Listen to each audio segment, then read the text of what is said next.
주님을 찬양하고 주님을 소망하고 주님을 사랑하며 나아가는 시간 될 수 있도록 인도하여 주시옵소서. 여러 가지 일들 가운데서도 여러 가지 많은 일들 가운데서도 중심에 주님 있게 도와주시고 하나님 나라를 꿈꾸고 소망하며 모든 사람 마음 가운데 하나님 나라가 임재하고 또 그 가운데 함께 살아갈 수 있는 우리가 공동체 나라를 꿈꾸고 나아갈 수 있도록 주님을 함께하여 주시옵소서. 주님 의지합니다. 주님 사랑합니다. 주님 예배합니다. 주님 바라봅니다. 이 시간을 도와주시고 함께하여 주시옵소서.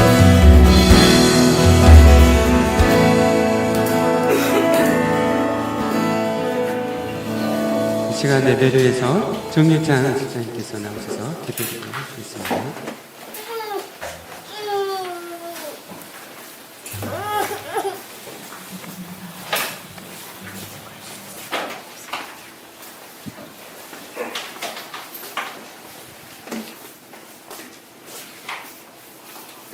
네, 기도하겠습니다.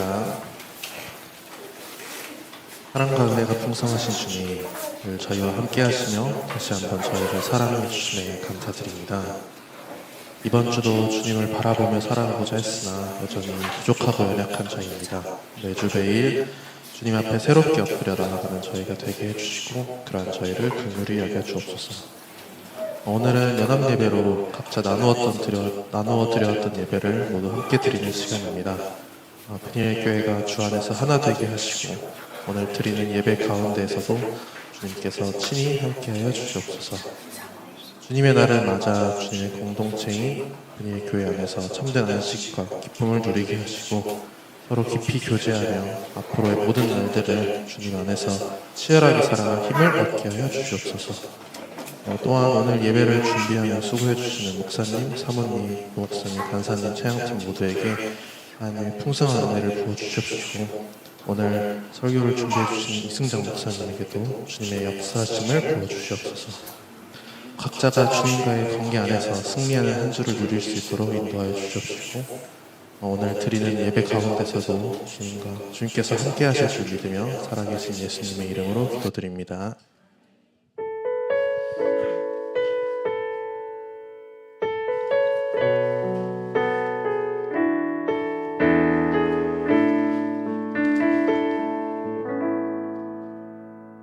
네, 오늘 말씀은 요한복음 11장 25절에서 26절, 또 베드로전서 1장 3절, 4절, 8절입니다. 함께 요한복음 11장 25절에서 26절 말씀, 많이 암송하시는 말씀이시죠? 함께 다 같이 읽도록 하겠습니다. 예수께서 이르시되 나는 부활이요 생명이니 나를 믿는 자는 죽어도 살겠고 무릇 살아서 나를 믿는 자는 영원히 죽지 아니하리니 이것을 내가 믿느냐. 아멘. 또 베드로전서 또 1장 3절 또 4장 8절 읽도록 하겠습니다. 네, 감사합니다. 함께 말씀 같이 읽도록 하겠습니다. 우리 주 예수 그리스도의 아버지 하나님을 찬송하리로다. 그의 많으신 긍휼대로 예수 그리스도를 죽은 자 가운데서 부활하게 하심으로 말미암아 우리를 거듭나게 하사 산 소망이 있게 하시며 썩지 않고 더럽지 않고 쇠하지 아니하는 유업을 있게 하시나니 곧 너희를 위하여 하늘에 간직하신 것이라. 예수를 너희가 보지 못하였으나 사랑하는도다. 이제도 보지 못하나 믿고 말할 수 없는 영광스러운 즐거움으로 기뻐하니. 아멘. 오늘은 계속 이렇게 제가 광고했던 것처럼 오늘 이승장 목사님께서 또 나오셔서 저에게 하나님의 말씀 전해주시겠습니다. 우리 목사님은 학번이 61학번이세요. 네, 61학번. 제가 90학번인데 우리 한국 교회와 또 한국의 또 선교단체들 모두가 정말 리더들이 다 존경하는 정말 너무나 훌륭하고 또 귀한 목사님이십니다. 평생 젊은이들, 대학생, 또 캠퍼스 복음화를 위해서 또 우리나라 복음화를 위해서 힘써오셨던 또 목사님이십니다. 또 이렇게 저희를 위해서 또 서울에서 이렇게 오시고 귀한 말씀 우리에게 전해주십니다. 우리 목사님 우리 함께 나오실 때 우리 큰 박수로 우리 환영하도록 하겠습니다.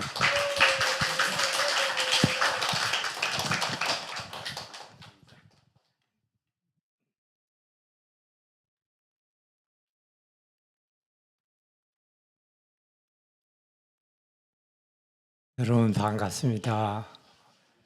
아, 분일교회 대단한 사람들이 모인 것 같아요. 찬양이 아주 감동을 주는 찬양이었습니다. 그리고 이 작은 교회에 기타리스트가 이렇게 많아요? 와, 이게 그 프로급인 것 같아요, 너무들. 예. 우리 서로 마주 보면서 형제는 자매는 매력 덩어리네요. 그래서 우리 서로 축복합시다.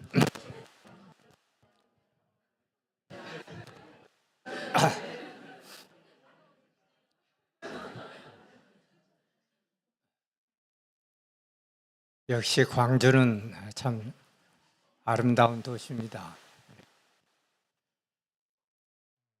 제가 대학 다니면서 참 가난한 시절이어서 생각하면 마음에 좀 서늘한 느낌이 들 때가 많아요. 제가 광주천 그 근처에 머물고 있는데 아침마다 산책을 하러 나갈 때 제가 대학을 졸업하던 1965년도 광주천에 그 모습이 담겨 있는 사진이 있더라고요. 판자촌 같은 것들이 집에 있고 또 거기 빨래터에 많은 아주머니들이 흰색 저고리와 검은색 그 치마를 입으시고 빨래하는 그 사진이 있는데, 야.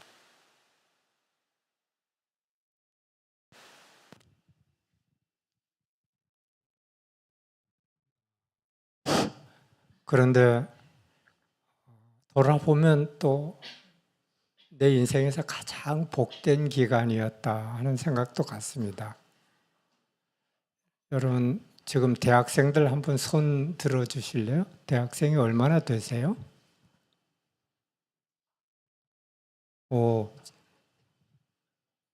한 3분의 1 정도 되시는 것 같네요. 예. 대학 시절에 어떻게 지내야 될까요? 잘 놀아야죠. 이번에 또 주말이 되니까 광주천 너머 쪽에 포장마차가 쫙 있는데 거기에 청춘 남녀들이 그냥 저 끝에서부터 저 끝까지 완전히 자리가 차 있어요. 그래서 뭐 하나 봤더니 거기 뭐 순대에다가 족발에다가 처음처럼 이런 멋진 모습들로 앉아 있는데 참 좋은 시절이다 그런 생각 들었습니다. 저는 대학을 들어올 때 뭐 그렇게 큰 기대를 하지 않고 왔습니다. 그런데 대학에 들어와서 아주 중요한 순간에 중요한 선택을 참 잘해서 제가 지금까지 돌아보면 그때 이 선택을 한 게 얼마나 축복이었나 하는 걸 깨닫습니다. 아마 우리 부모님 기도 덕이었겠죠. 저는 그때 신앙을 다 버리고 있었습니다. 철저한 무신론적 실존주의에 빠져 있어가지고 뭐 사람이 살면 뭐하냐, 조금 있다가 다 죽을 텐데 흙으로 가는데 그렇게 아등바등 살 필요가 뭐 있을까, 될 수 있으면 빨리 죽으면 좋지 않을까, 이런 생각하고 살았습니다. 그런데 현실은 현실인지라 우리 아버지가 7남매를 교육시키는데 너무 고생을 많이 하셔요.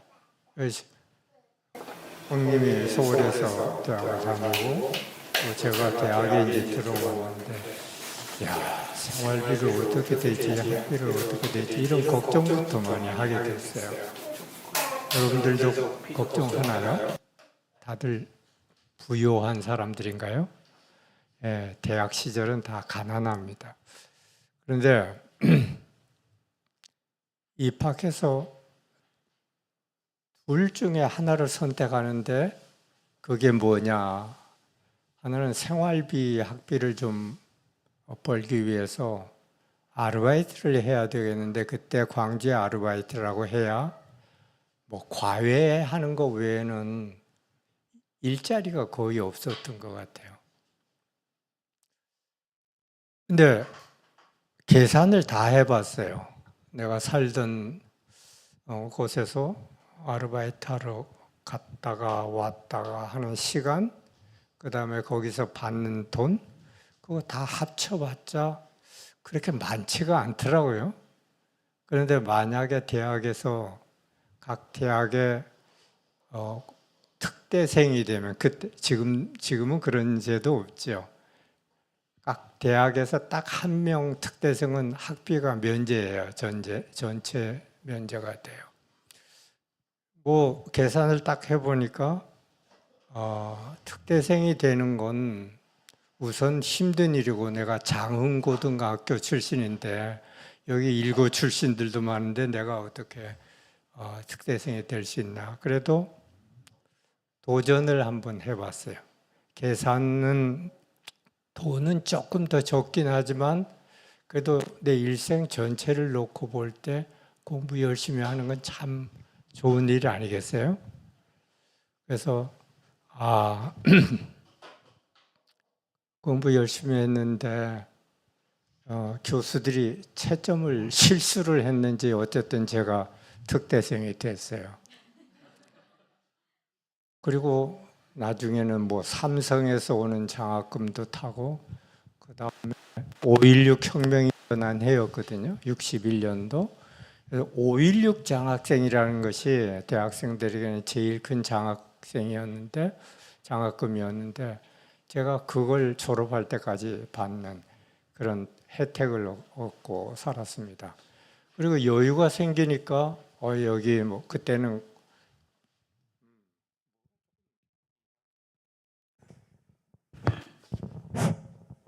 더 나아요?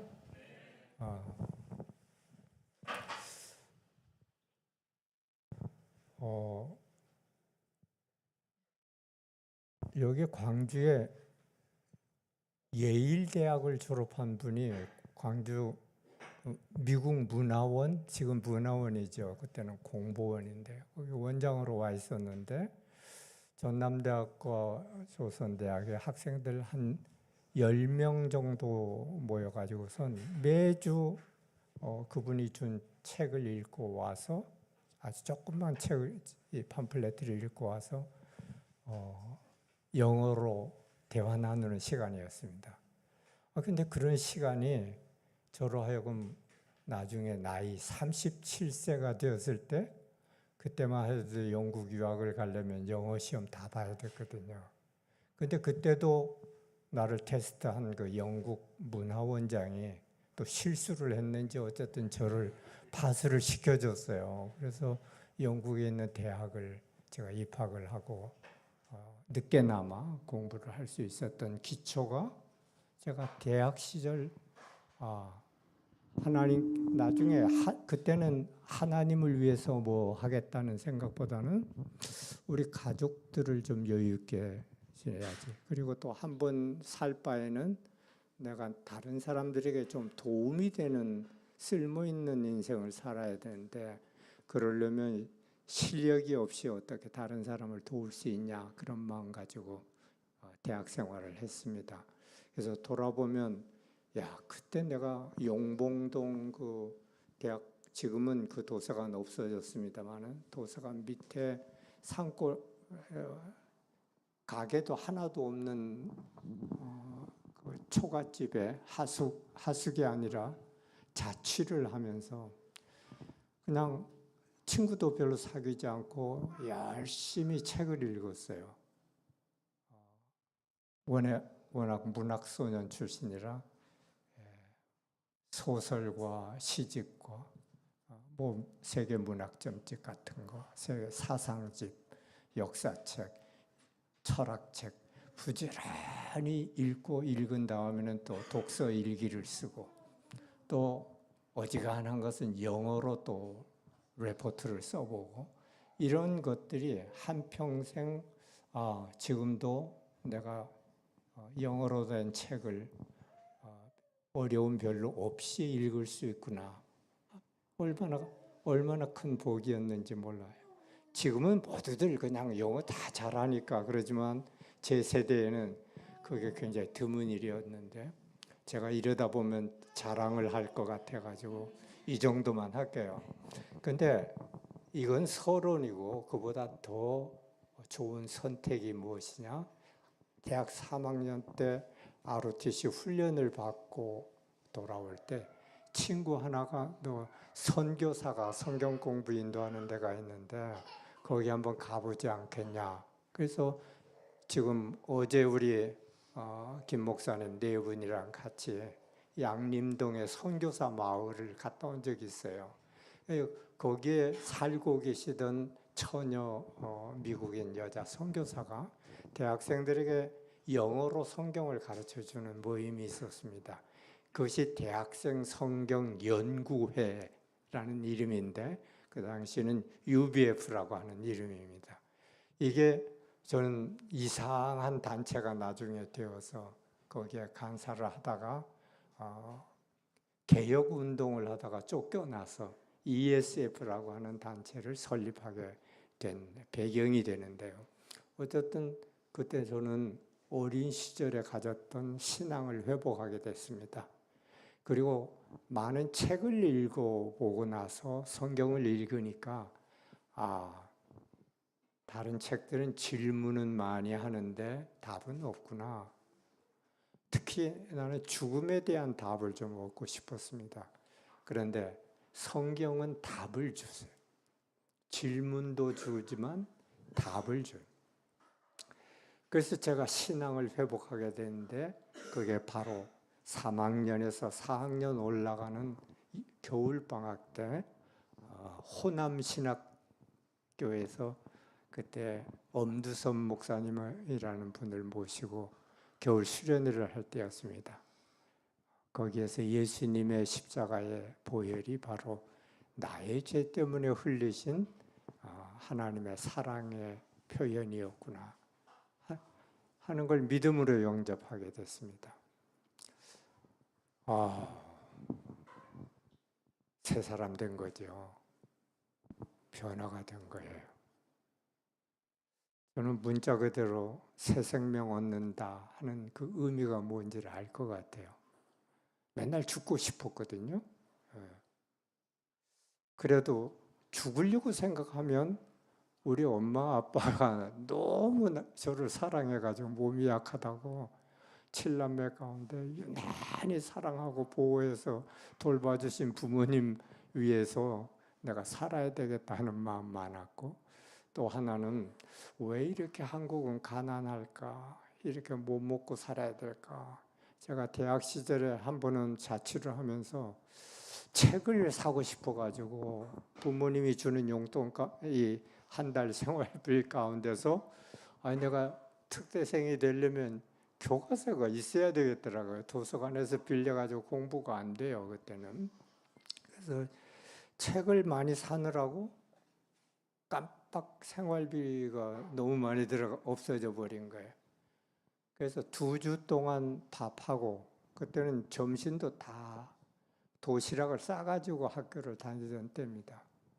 근데 그 다음에 반찬이 없으니까 한쪽 이 도시락을 이렇게 밥을 걷어내고 거기다 간장을 넣었어요. 사자표 간장이야. 밥하고 간장만 가지고서 한 2주 먹고 지낸 적이 있어요. 그러다가 중간 시험인가 학기말 시험인가 시험 보고서는 졸도해버려서 제가 이렇게 바보 같은 짓을 많이 한 사람이에요. 난 그때 역량에 대한 그 실력이 너무 없어가지고. 그런데 한국이 왜 이렇게 강대국 밑에서 시달려야 되고 같은 민족인데 이렇게 싸워야 되는가? 여기에 해결은 어떤 길이 있을까? 예, 서양사를 살펴보고 우리의 역사를 살펴볼 때, 결국은 기독교 정신이라야 사람도 바뀌고 문화도 바뀌고 나라가 잘 먹고 잘 살고 멋있구나. 미국과 영국과 모든 기독교 문화권 속에 있는 유럽 국가, 오스트레일리아 같은 나라들 다들 잘 먹고 잘 사는 저 밑바닥으로 들어가 보면 결국 기독교 정신이구나 하는 걸 제가 깨달았습니다. 어쨌든 대학 시절은 작은 거지만 선택하고 그 다음에 그것을 일생 동안 잘 붙들게 될 수밖에 없는 그런 시기인 것 같아요. 그래서 대학 시절에 예수 믿게 된 것처럼 큰 복이었고, 예수를 믿더라도 그냥 교회를 그때 몇 번은 가봤어요. 광주에 있는 제일 설교가 좋다는 교회도 가보고 사람이 제일 많이 모인다는 교회도 가봤는데 전 도저히 목사 설교 못 받아들이겠더라고요. 제가 교만해가지고서 설교가 너무 수준이 낮다 하는 생각이 버릴 수가 없었습니다. 그 다음에 나는 먹고 살기도 힘드는데 헌금 시간이 와서 이 잠자리 채가지고 헌금을 거두는 분이 막 화장도 그리고 막 손가락에도 그때도 60년대인데 막 손가락에 빨갛게 칠하는 거 뭐죠? 그거 하고 그 다음에 금반지 이렇게 하고 오는데 산상수훈에 나오는 그 말씀 생각나더라고요. 너희들 옷 많이 있으면 두 벌 있으면 그거 좀 나눠주고 그래 가난한 자 좀 돌봐주면 되는데 나같이 가난한 대학생이 다닐 수 있는 곳은 아니다 그런 생각 들더라고요. 여러분들 너무 큰 교회 안 다니는 거 축하합니다. 건물 없는 교회에 다니는 거 축하합니다. 그리고 젊은이들 많이 나오는 교회 나오는 거 축하합니다. 여러분 예수 믿는다는 건 예수님 사랑한다 아까 고백을 했는데 예수님이 사신 것을 우선 좀 사랑해야 돼요. 말구육간에 오셨잖아요. 가난하게 사셨잖아요. 하나님의 나라의 부요함과 그 영광 다 버리고 굉장히 낮아지셨죠. 그래서 여러분 주님의 은혜와 진리는 낮아짐에 있고 가난해짐에 있습니다. 아니 우리 김 목사님과 우리 은영 사모님 같은 분들 그 병원에 원장, 과장 이렇게 만날 때 여러분들 굉장히 긴장 안 해요? 이거 어마어마한 사람들입니다. 여기 와서는 종로로 지금 하고 계시는데 어마어마한 사람들이에요. 그런데 이렇게 낮아져서 헌금도 잘 하지 않는 이 대학생들 데리고 목회를 한다? 이거 정말 손해 나는 일입니다.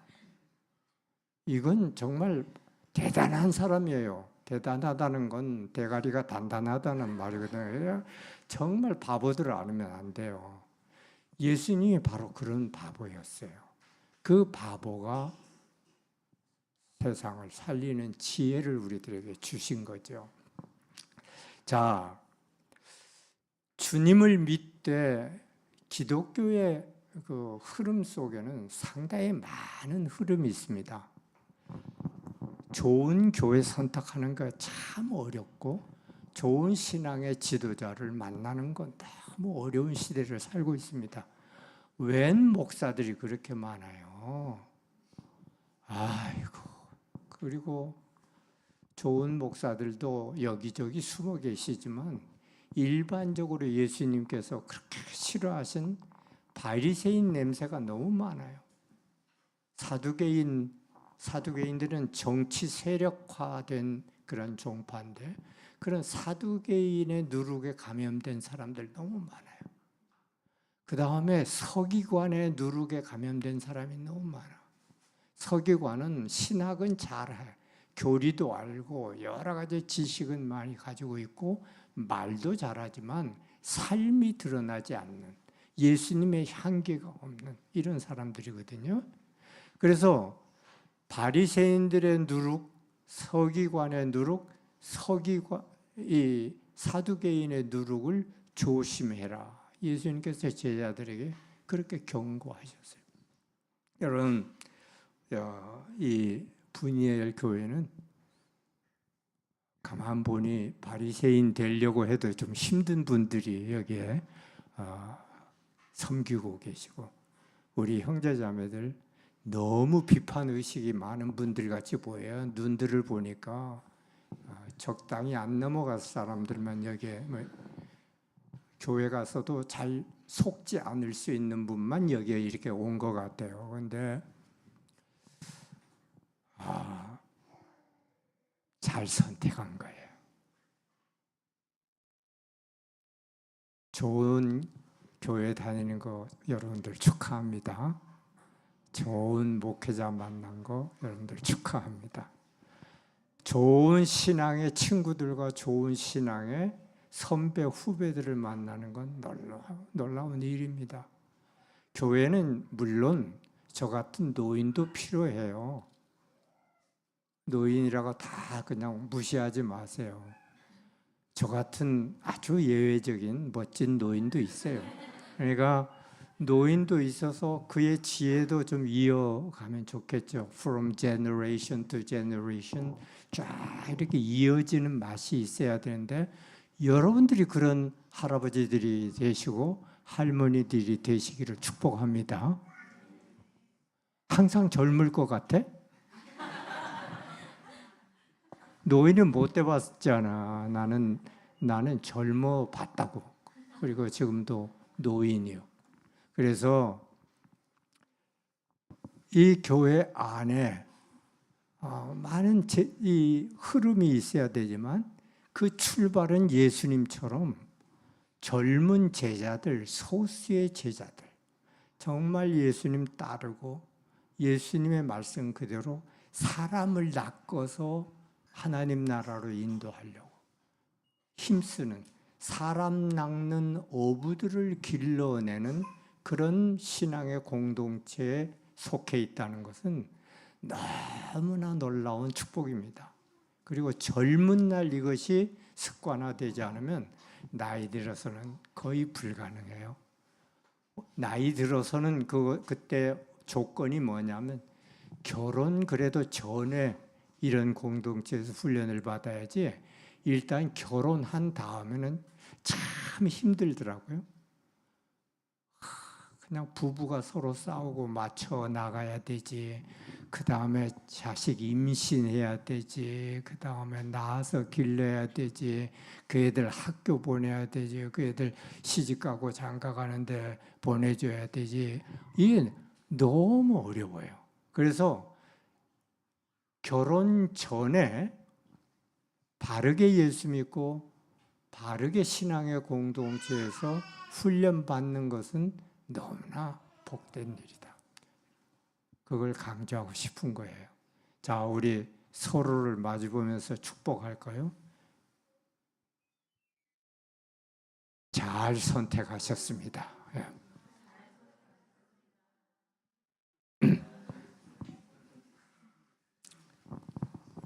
이 분이엘 교회는 복음주의 신앙에 기초한 교회인가요? 맞아요?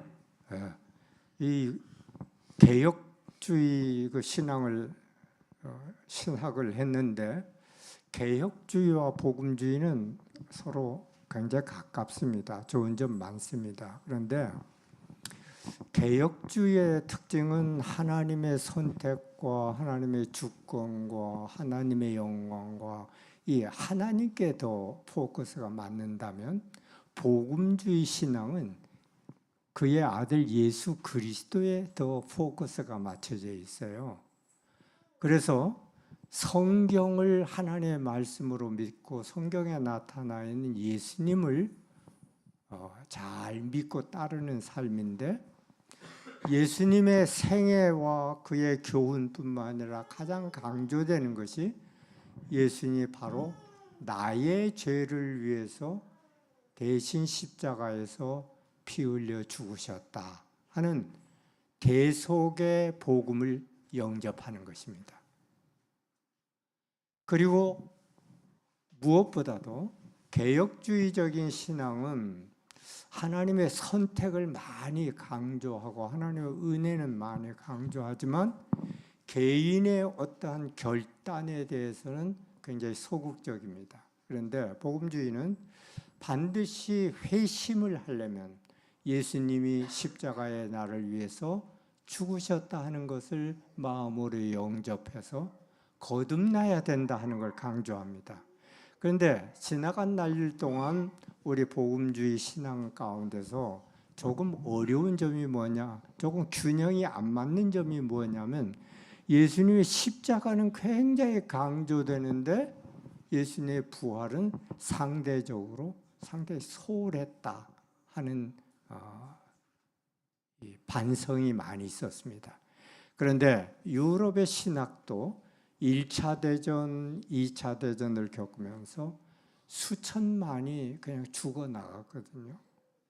저도 참 어린 시절부터 죽음을 많이 보고 살았습니다. 지금은 죽음을 보고 사는 게 상당히 힘들어요. 뭐 죽어도 다 병원에서, 영안실에서 장례식도 다 치르고 그러니까 죽음을 멀리 내놓습니다. 뭐 유럽이나 심지어 일본 같이 공동묘지가 도시의 중앙에 있지를 않아요. 우리는 다 보기 싫다 해가지고 저기 공동묘지 멀리 보내거든요.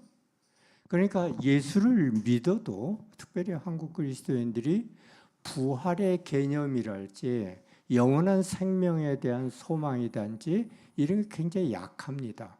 그래서 전 세계 이 문화 인류학이라고 하는 학문을 연구하는 사람들이 가만 보니까 전 세계에서 가장 현세주의적인 그런 민족이 어디냐? 중국과 한국인 것 같다 그래요. 특별히 우리 한국 사람들 가운데도 지성인들은 죽음은 죽음으로 끝나는 것이지 그 다음에 무슨 영원한 세계가 있다고 그런 거냐, 그 미신에 속한 거 아니냐, 이렇게 생각하는 사람들이 참 적지 않아요.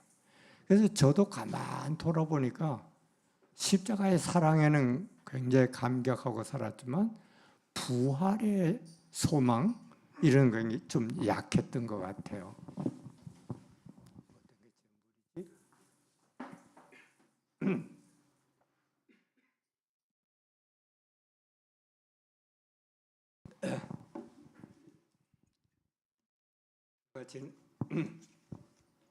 제가 지난 주일날 부활절 주일에 1시간 15분 정도 설교를 해버렸어요. 그런데 목이 좀 갔거든요. 지난 목요일에는 여기 ESF에 가서 40분만 하라고 그랬는데 50분 했어요.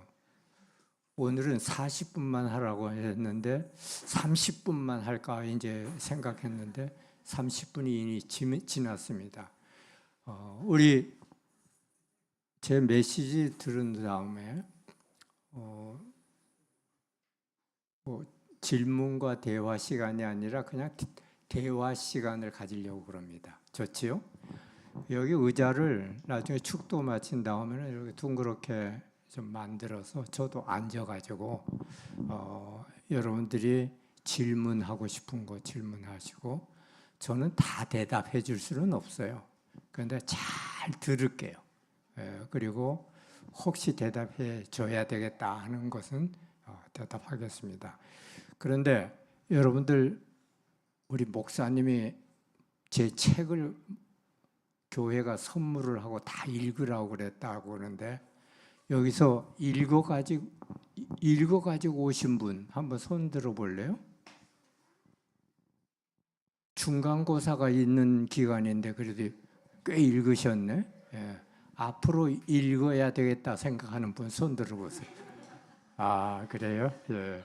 저자를 직접 만나고 나니까 안 읽으면은 양심의 고통이 올 것 같죠. 예, 그래서 그런 분은 밥을 먹어도 소화가 안 됩니다. 그러니까 반드시 이 책은 제가 돈 벌려고 쓴 책이 아닙니다. 복음을 바르게 전하려고 한 거예요. 그래서 유럽의 신학자들 가운데 반성이 일어났어요. 와, 이 죽음에 대한 해답이 뭐냐 할 때 성경을 다시 보니까 예수님이 십자가에 죽으셨다는 것뿐만 아니라 부활하셨다 하는 메시지가 진정한 기독교 복음의 핵심이구나. 그래서 예루살렘 성전에 기둥이 둘이 있는데 마치 기독교라고 하는 건물은 예수님의 십자가와 예수님의 부활 이 두 사건의 기둥으로 세워져 있는 그런 집과 같구나 깨달은 거예요. 그래서 부활에 대한 그 의미를 좀 더 깊이 묵상하고 그러다 보니까 야, 우리가 예수 믿고 천당 가는 거 이것만이 아니라 예수 믿고 천당 가는 그 상태, 육체는 흙으로 썩어 갔지만 내 영혼은 지금 부활하셔서 살아계신 예수님이 하나님 보좌 우편에 계시다가 다시 오시는 그때 나의 이 썩어 있던 몸도 신비스러운 그러한 연합이 이루어져서 내가 부활의 새 몸을 입게 되고 하나님의 새 하늘과 새 땅 가운데서 우리는 부활의 새 몸, 부활하신 예수님을 닮은 그 몸으로 다시 살아나서 영원히 하나님의 영광을 바라보고 영원히 하나님의 얼굴을 바라보면서 사는 이러한 놀라운 하나님 나라에 대한 약속, 이것이 우리가 믿는 복음의 핵심이구나 하는 확신을 갖게 된 것입니다. 예수님의 부활을 믿으면 놀라운 축복이 와요. 그 확실한 증거가 뭐냐면 바로 베드로 같이 예수님의 부활을 경험하지 못할 때는 그는 예수님 모른다고 한 겁쟁이요, 도망간 자요, 두려워 숨은 자요, 패배자요, 죄책감과 슬픔 속에 놓여 있는 자였습니다. 그러나 부활하신 예수님을 만났을 때 그의 인생이 질적인 변화가 일어나요. 정말 새로운 피조물이 되는 거예요. 그 증거가 무엇이냐? 그것은 바로 복음서에 있는 베드로가 아니라 사도행전에 등장하는 베드로는 전혀 딴 사람이구나 하는 걸 여러분들 경험하게 될 거예요. 그것은 부활하신 예수님을 만나고 부활하신 예수님께서 선물로 주신 성령을 받았을 때 사람은 이처럼 변화될 수 있다 하는 것을 보여줍니다. 그가 변화된 다음에 평생 주님의 부활의 메시지를 온 세계를 다니면서 증거할 때에 그가 전한 메시지의 핵심이 무엇이냐? 우리 베드로전서 1장 3절과 4절 아까 읽었지만 다시 한번 읽어볼까요? 여기를 보면 전에 개역 성경을 보면 찬송하리로다 하고선 하나님을 찬양하는 내용부터 나옵니다. 이 하나님은 어떤 분이시냐? 우리 주 예수 그리스도의 아버지 하나님이시. 그분은 어떤 성품의 하나님이시냐? 연약한 자, 죽을 자들을 불쌍히 여기시는 긍휼에 충만하신 분이세요. 그분은 긍휼에 우리 인간들을 긍휼히 여기시기 때문에 불쌍히 여기시기 때문에 엄마가 아파서 시들시들하는 딸을 바라보고 불쌍히 여기듯이 인생들을 불쌍히 여기셨습니다. 그래서 하나님의 아들 예수 그리스도를 보내시고 그를 죽은 자 가운데서 부활하게 하심으로 말미암아 우리들에게 처음 무엇을 주셨다고 그랬습니까? 우리를 거듭나게 하셨습니다. 거듭난다는 말은 위로부터 태어난다는 말이에요. 우리는 아래로부터는 태어났지만 위로부터는 태어난지를 못한 사람이었습니다. 그러나 하나님을 믿고 날 때, 예수님의 십자가 부활을 믿고 날 때 우리는 위로부터 태어난 성령과 말씀으로 새롭게 태어난 축복을 얻게 됩니다. 그러면 그때 눈에 보이지 않던 영의 세계를 우리는 경험하게 되고 우리는 활짝 영의 세계가 열리게 되어서 새로운 차원의 삶을 살게 되는 겁니다. 그때 우리들 속에서 제일 먼저 나오는 게 무엇이냐? 그것은 하나님 아버지, 아빠, 아버지라고 부르게 된다고 그랬어요.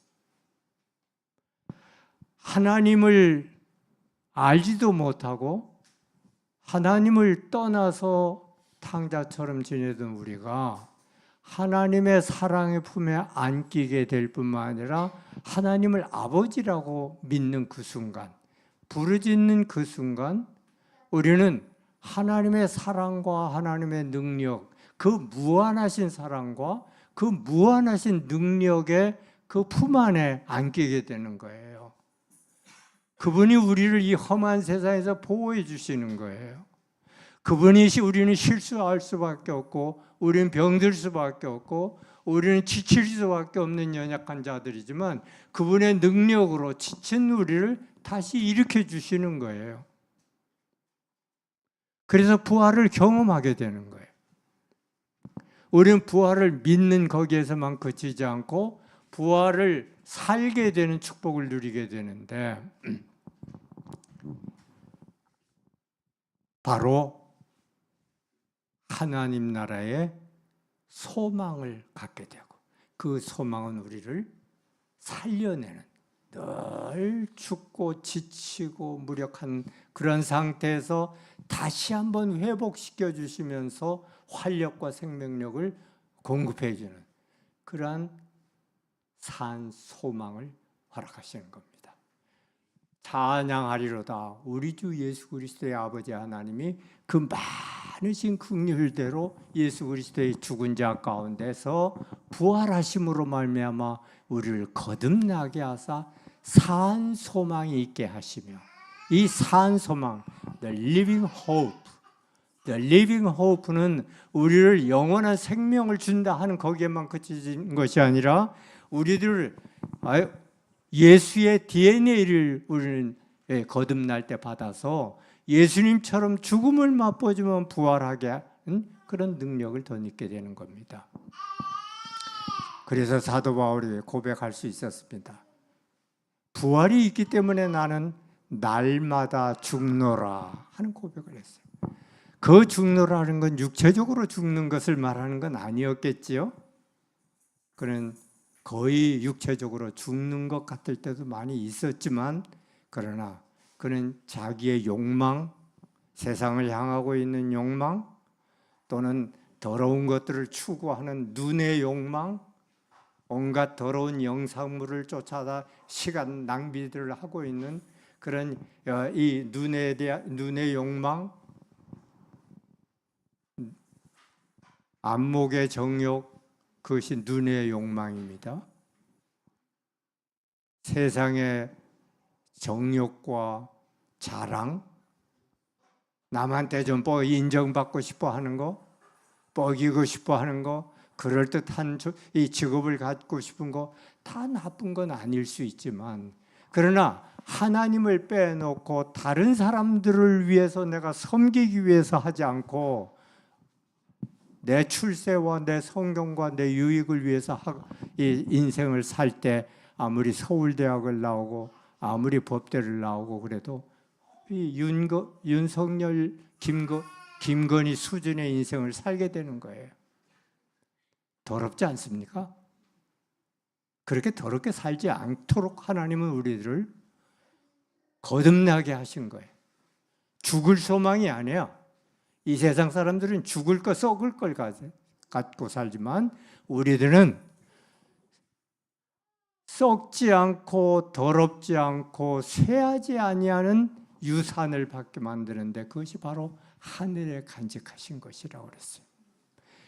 이처럼 부활하신 예수님을 만나게 되면 1장 8절에 나와 있는 대로 예수님이 지금 살아계신 분이신 거예요. 우리는 그동안에 종교를 따르고 신이라고 하는 어떤 개념을 설정해서 그 절대자, 초월자 앞에서 우리는 이렇게 바르게 살아야 되겠다 하는 그런 어떤 이념적인 신앙, 지적인 신앙에 머무르는 사람들이 많이 있습니다. 그런데 부활하신 주님은 살아계신 분이세요. 그래서 그 살아계신 분과 대화 나누고 교제하고 주님 사랑합니다. 주님 예배합니다. 주님 이거 도와주세요 하면서 사는 거예요.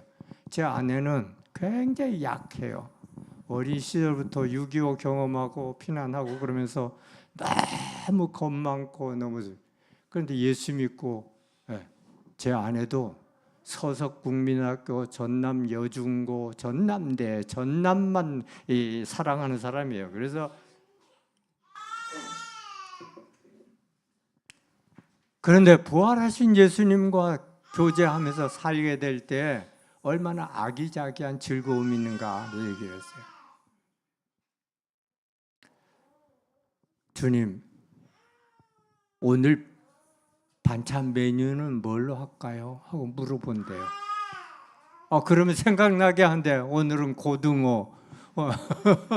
예, 오늘은 내가 유난히 그 국수를 좋아하거든요. 밀가루 음식 뭐 그런 걸 좋아해요. 버거킹이니 뭐 이런 거 있잖아요. 건강에 안 좋은 것만 골라서 잘 먹어요. 저는 내 아내가 없으면 어디 출장을 가면 꼭 그 한국 일본이나 미국이나 편의점 가면 지금은 한국 음식 없는 데가 없잖아요.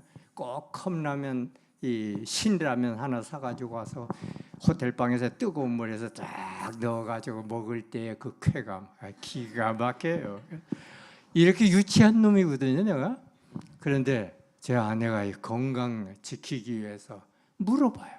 주님, 내 남편은 신장 암 걸려서 신장이 하나밖에 없는데 어떻게 먹여야 될까요? 물어보고.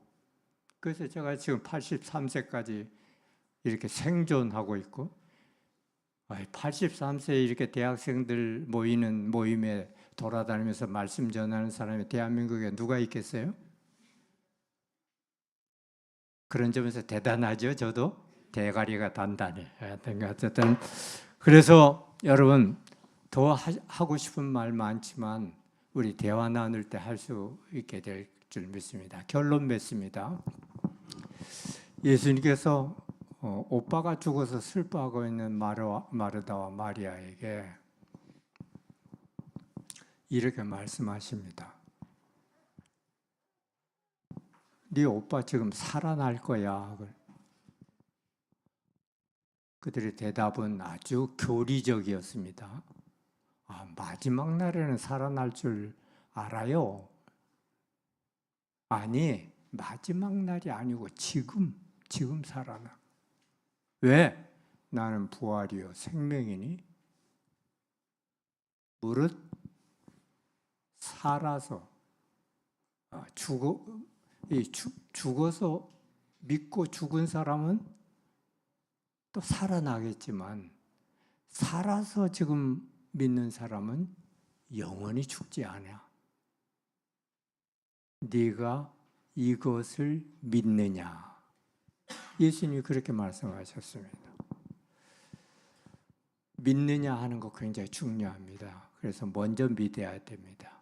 그러나 그것으로 만족해서 안 됩니다. 예수님은 우리에게 그렇게 물으실 것입니다. 네가 부활을 살고 있느냐? 오늘 이 예배가 하나의 터닝 포인트가 되어서 살아계신 주님을 사랑하고 주님을 사랑하기 때문에 베드로전서 1장 8절에 얘기한 그대로 이 예수를 보지는 못하지만 그래도 사랑한다. 지금도 너희들이 이 예수를 생각하고 예수님이 주신 그 하나님 나라의 언약 때문에 썩지 않고 더럽지 않고 쇠하지 않는 게 이 세상에 하나도 없는데, 이 썩을 것 더러워질 것들을 위해서 일생을 다 바치는 이런 어리석은 인생들을 사람들은 살 수밖에 없는데, 그게 아니라 하늘에 간직한 영원한 그 축복을 우리에게 주셨으니까 영원이라고 하는 이 열쇠를 가지고 현실 속에 있는 많은 시간 속에 있는 우리의 문제들, 이것들 다 매듭을 풀어라. 이 문을 열어라. 주님이 그렇게 축복해 주시는 거예요. 영원을 사모하고 부활을 믿는 사람은 세계관이 달라지는 거예요. 세계관이 달라질 때 인생관이 바꿔지는 거예요. 인생의 목적과 의미와 사명이 달라지는 거예요. 그래서 여러분들, 주님이 여러분들에게 질문하시는 그 음성을 들을 수 있기를 바랍니다. 너희가 부활을 믿느냐? 너희가 부활을 살고 있느냐? 기도하겠습니다. 오늘 말씀 생각하면서 내가 예수님 나를 위해서 죽고 부활하신 것을 믿습니다. 예수님 나의 구주 되시고 하나님 나라 소망 주신 것을 감사합니다. 이제 이 예수님을 사랑하고 예수님과 사귀고 예수님을 즐거워하면서 살고 싶습니다. 우리 조용히 옆에 있는 사람 듣지 않을 정도로 입술을 열어서 주님께 약속하는 축복의 시간 되기를 바랍니다. 주여, 성령을 이 시간 부어주셔서 부활하신 주님,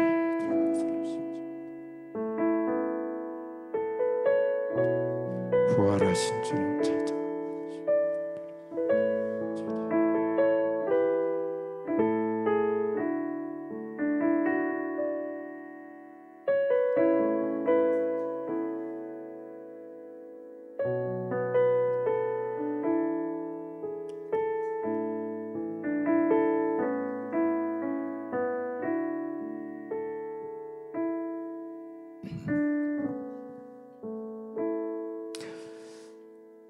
생명의 주인 되신 아버지 하나님,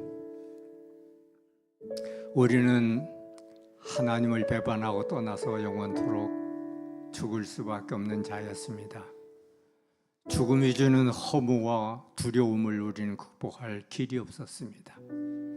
하나님,